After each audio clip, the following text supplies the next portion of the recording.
You're listening to A Light at the Other Side, where we're sharing stories of resilience, healing, and hope. We share the experiences of adoptees, domestic violence survivors, military veterans, and more, so some episodes may contain potentially triggering accounts of trauma. To fully appreciate the light, we must sometimes peer into the dark. On this episode, we're going to go back a little bit to the Jason Aldean controversy, where he made the song about coming from a small town. I came from a small town, and Jason Aldean has no idea what he's talking about. I grew up in a town whose population has not, according to data I've found, ever broken 1,000 people. When I was in high school, the town population hovered around 840, and it has now dropped to under 500 people at last census. It's a smidge smaller than Macon, Georgia, I'd say. In fact, my town was so small, we didn't have our own high school. We shared it with the next tiny town over. On a 2-lane highway that threaded through rural South Carolina with small towns dotting along it like the 10-cup pearl necklace, my high school sat between our little villages on an educational campus with the middle school, the football field right in the middle as the central social gathering place she was. My graduating people had 93 people, if I recall correctly. I'm not sure people in my hometown would know quite what to do with Jason Aldean if he were plunked down in the middle of a high school football game in 1998. Bedazzled jeans, tattoos, and who did he say his mama was again? Who is he related to? Nobody? If Mr. Aldean strutted into our little town, he'd find himself as much the outsider as those he's trying to threaten with his little jingle. Let me tell you about my small town. In real life, not some slicked up Nashville version of someone's idea of a small town. Everybody knew everybody. When you're a teenager in a town like that, the only entertainment available to you may look pretty foreign to everybody else. One such phenomenon was cutting town. That is, you drove your car up and down Main Street, or whatever street was the main drag of the town, pausing at a designated parking lot on either end to drop off or pick up friends, and then head out on another circuit. Meaning, if a boy hopped in your friend's car when cutting town, chances were your mama was going to know by the time you got home.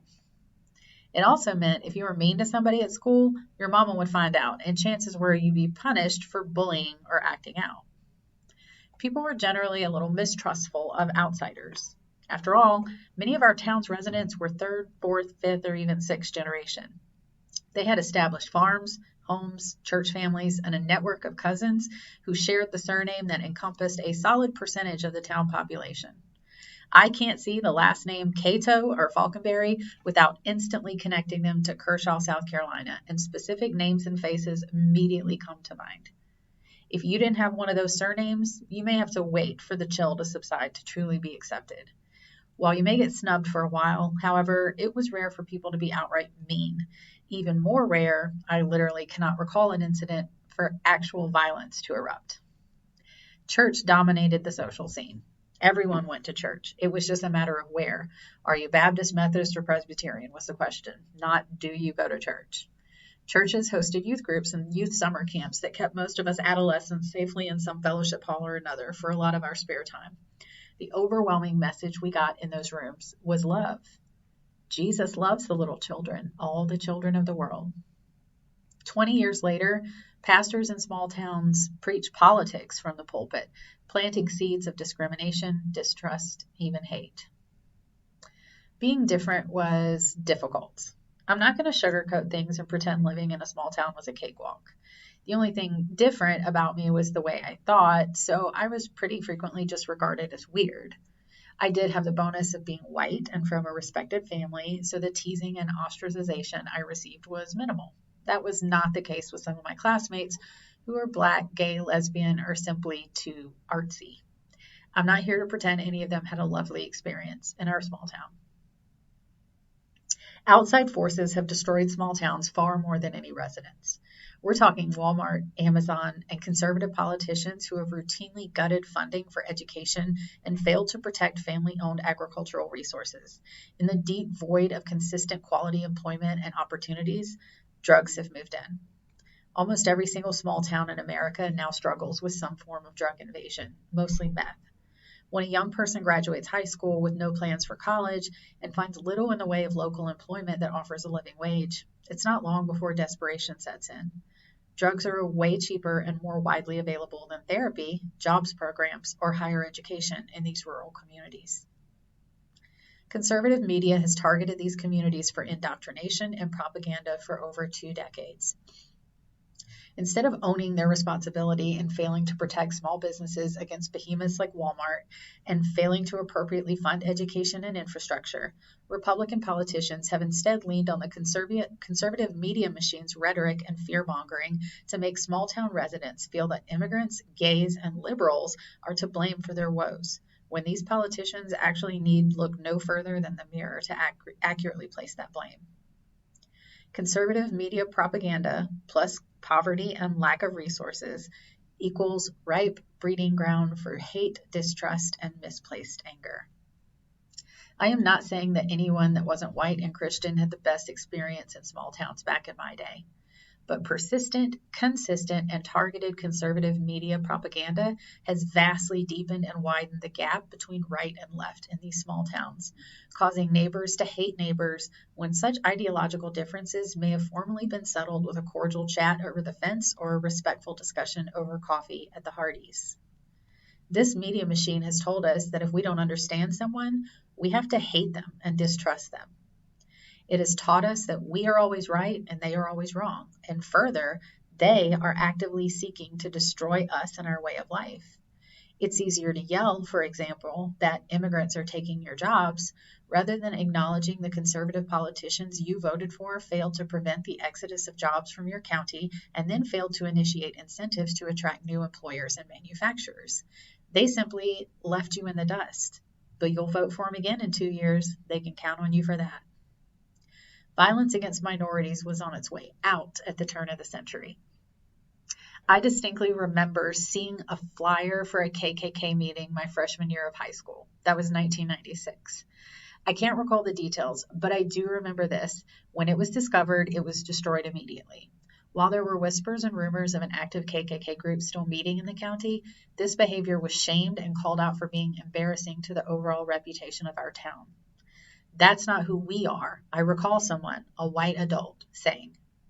Therefore, if insinuations of violence against people of color is happening in my small town now, it would mean an enormous turning back of the clock and regression in behavior and mindset of these citizens, which would obviously be wildly disappointing and also point to outside influence, like this Jason Aldean song itself. Fighting against this propaganda and insidious messaging is exhausting and draining, causing most people of the liberal persuasion to leave rather than fight it. I know an amazing guy, a high school classmate, who agrees with a lot of my beliefs from an ideological standpoint, and he's currently living in our small town, raising his children, establishing his home, even operating a small business. He believes in our little town so much it's inspiring to witness. He knows the challenges, and he chooses to love the people even if he doesn't love their rhetoric. Not all of us have the patience, the emotional and mental bandwidth, or honestly, the capacity to manage the vitriol slung at us as liberals day after day, year after year. Meaning, of course, there's been a mass exodus of people who lean progressive, Democrat, or simply not party line Republican, so the representation of progressive ideals has dwindled to almost nothing. This leaves a dangerous breeding ground to sow wild, far-right seeds of discord, hate, mistrust, and massive amounts of blatantly false information. When your small town has become an echo chamber, no one wins. Small towns are filled with people just trying to survive. Some of them are farmers or engaged in some form of agricultural work.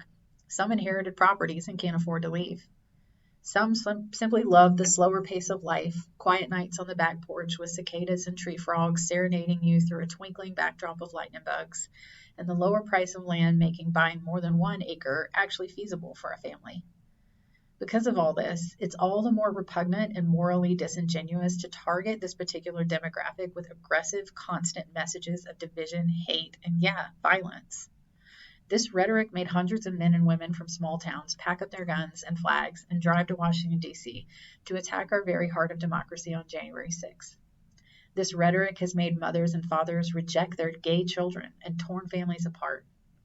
This rhetoric has caused parents to oust their liberal children, regardless of sexuality, and deepen family divides to the point of no return. This rhetoric, ironically from the party of family values, has destroyed countless families in a way not seen since the deep family divides experienced during the Civil War. Songs like this are destroying us, like a cancer. Jason Aldean has no clue what he's talking about fundamentally. That's proven in the line of the song where he references a carjacking at a red light, and rednecks everywhere said, "A red light," as if our tiny towns had an actual traffic light that did anything but blink a slow yellow around a dangerous curve in the road. Most people did little more than slow down through our towns. There wasn't a need to manage traffic with a whole stoplight.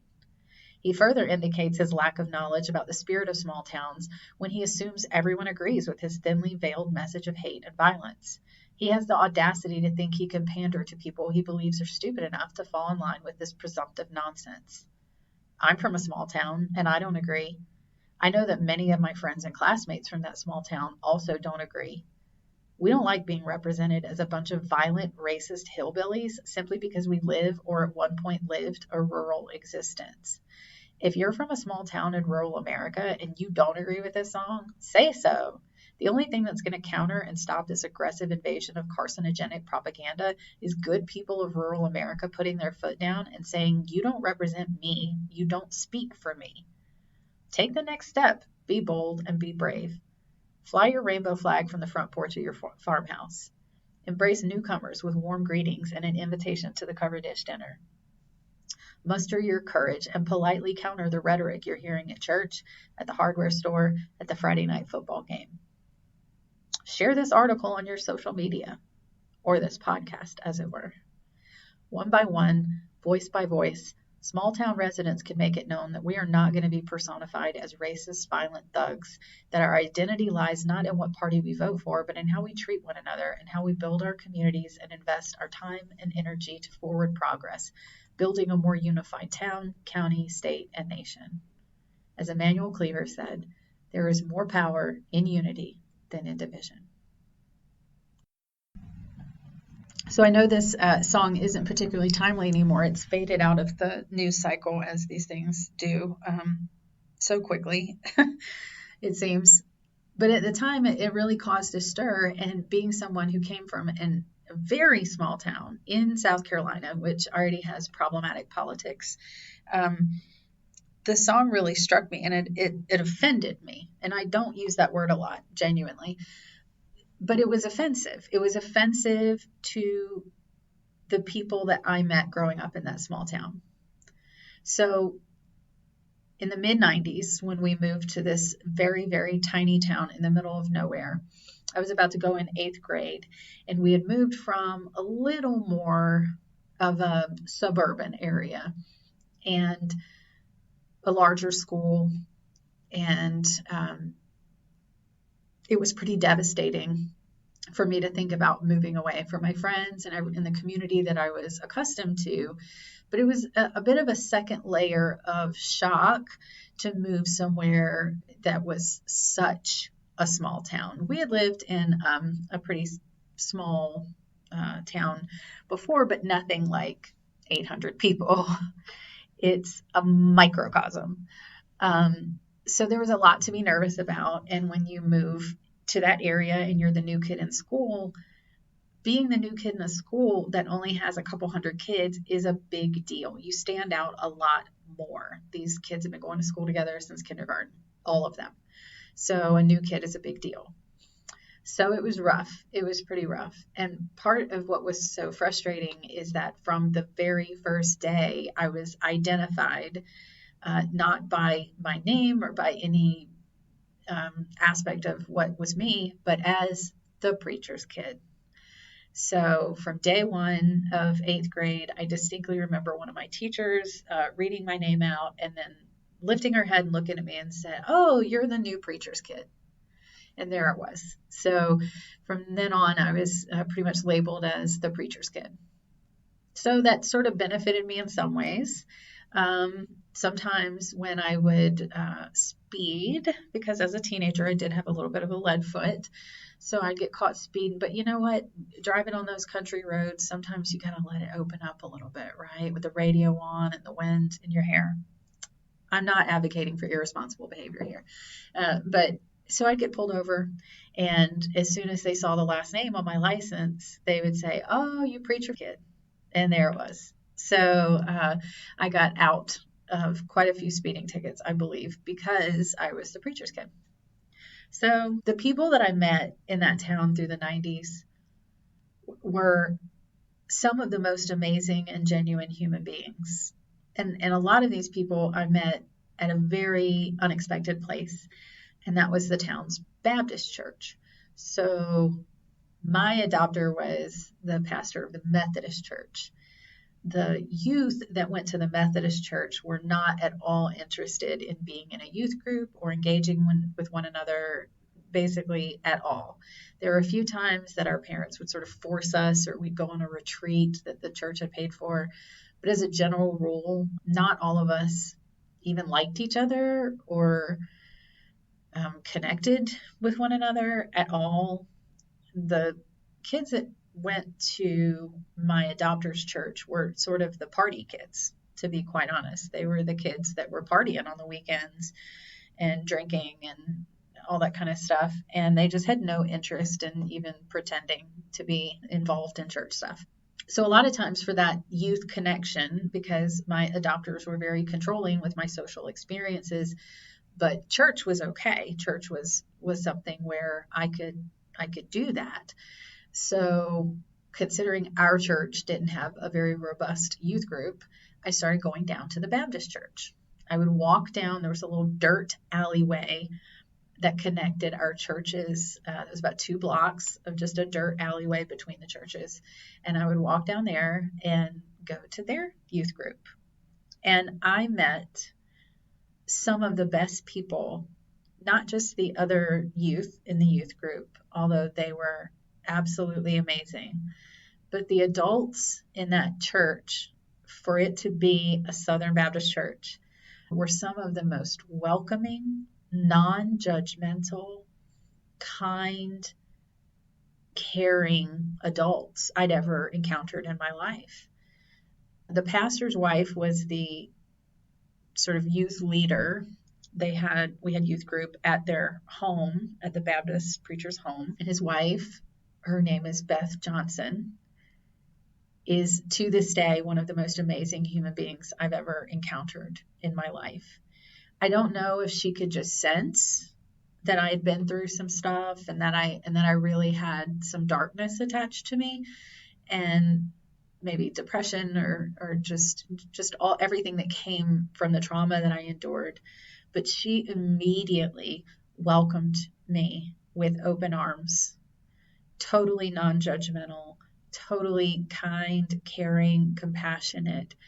Her influence is something that I believe shaped not only my adolescent years, but my very core beliefs about humanity in general. Along with Beth, there was Miss Lynn, who unfortunately has now passed on, but had the same spirit of caring, compassion, and unconditional acceptance. It didn't matter what crazy hairstyle we were wearing that week, or maybe what color our hair was, or what fashion statement we were trying to make. They were unfazed, completely unconditional love and acceptance from those women. And I genuinely believe they saved my sanity throughout my adolescent years. At that point, by the time I was a teenager, I was well aware that what was going on and had gone on in my home was not normal and not okay, and that my home was not a safe space. Beth's home became a safe space. And this is a Southern Baptist preacher's wife that provided a safe space to adolescents in our community, adolescents of all kinds, of all colors, shapes, like whatever, whoever you were, you could walk in her home and feel safe and accepted. That didn't mean she put up with anything. Like, obviously she was very much the adult in the room, and there were rules and guidelines and structure, but overriding was the sense of love and acceptance that I had never personally experienced in my life except from my adoptive grandparents. So to experience this love and acceptance from a woman who wasn't even related to me was just really pivotal in making me look at how I treated people, how people treated me, and how Christians should treat the people around them. That theme ran throughout that Baptist church. Under the leadership of her husband, Warren, this was a vision of Jesus Christ's example as lived through those two people.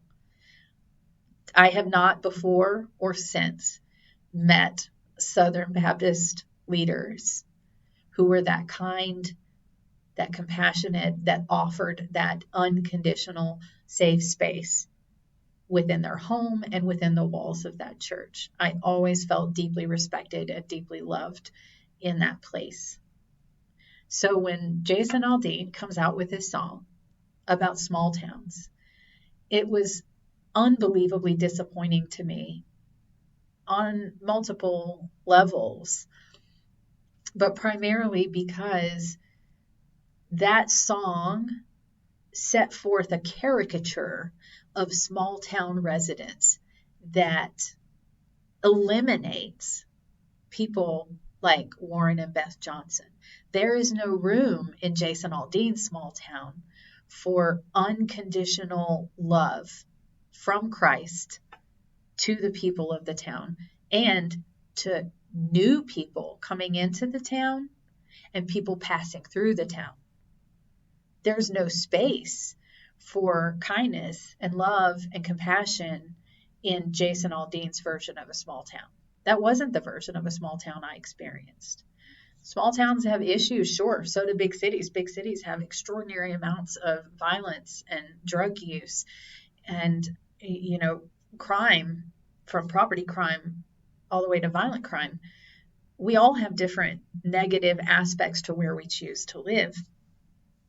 But classifying small towns as purely racist, violent places is so disrespectful to all the people who live in those small towns, who have lived in those small towns throughout their lives and have been nothing but kind and welcoming and loving to people around them, newcomers, and people passing through.